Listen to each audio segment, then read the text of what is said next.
The Beast, the Image, and the Mark, Part 2.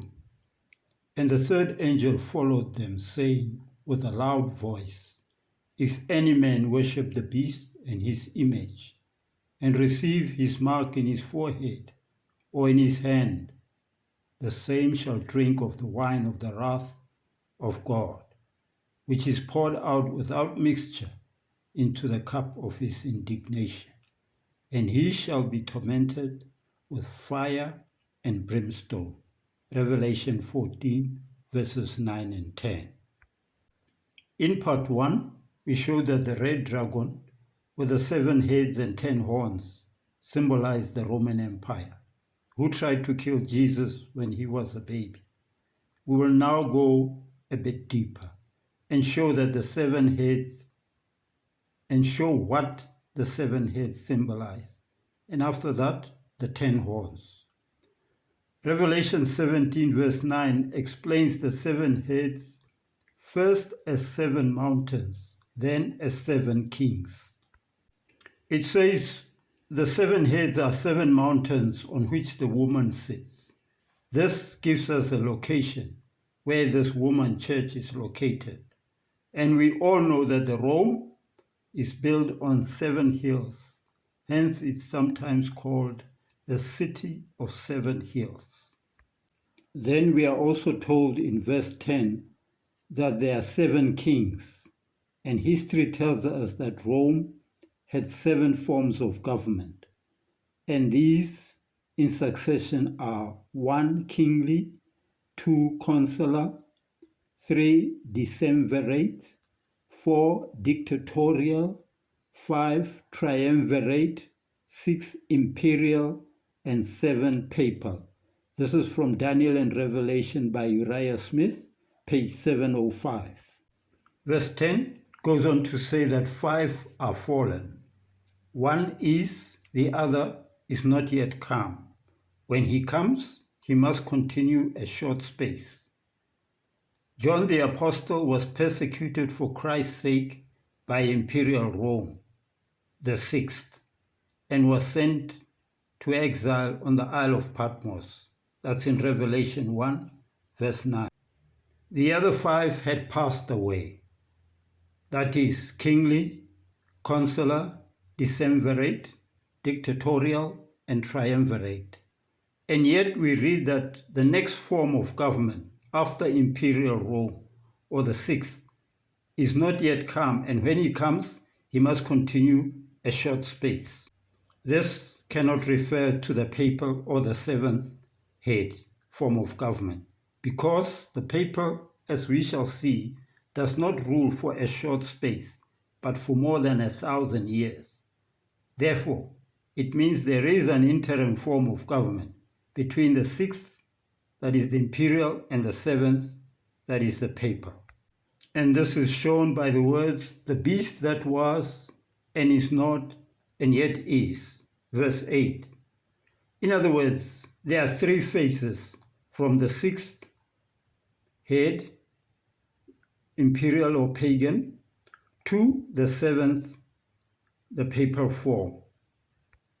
The 3 phases are 1, first phase, the 6th form of government.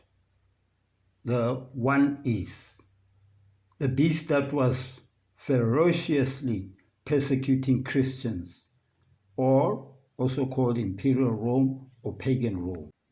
2, the and is not phase, that is the transition period from imperial to papal. The other is not yet come. When he cometh, he must continue a short space. In this phase, it's like it is not. It does not exist.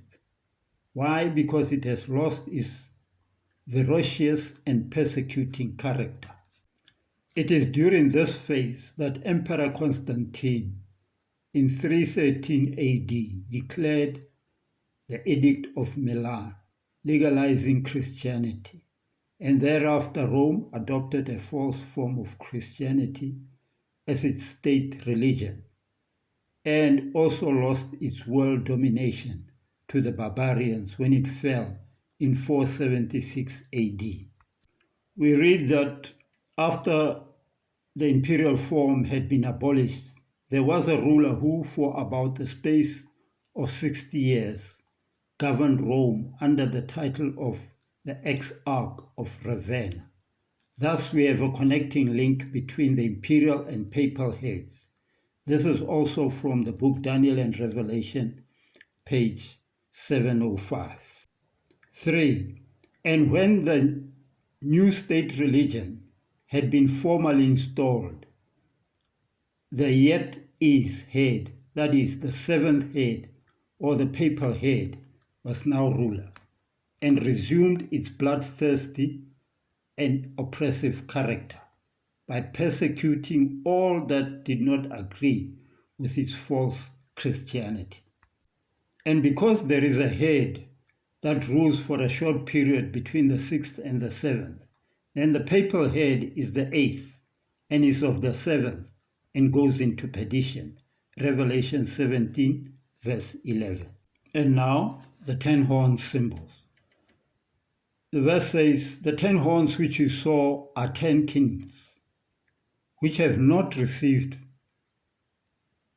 kingdom as yet, but receive power as kings 1 hour with the beast." Revelation 17, verse 12. During John's time in the 1st century, these 10 kingdoms were future kingdoms. When Western Imperial Rome fell in 476 AD to the barbarians, Rome was divided into exactly 10 kingdoms as prophecy had predicted. That is, the kingdom of the Huns, the Ostrogoths, the Visigoths, the Franks or the French kingdom, Vandals, the Suevi or the Portuguese kingdom, Burgundians, Heruli, Anglo-Saxons or the British kingdom, and Lombards, also called the Italian kingdom. Verse 12 goes on to say, these 10 kingdoms receive power as kings 1 hour with the beast. That is, they rule at the same time with the beast, with the papal Rome, and with the Pope being the spiritual leader. No king during this period could rule his kingdom without the approval of the Pope.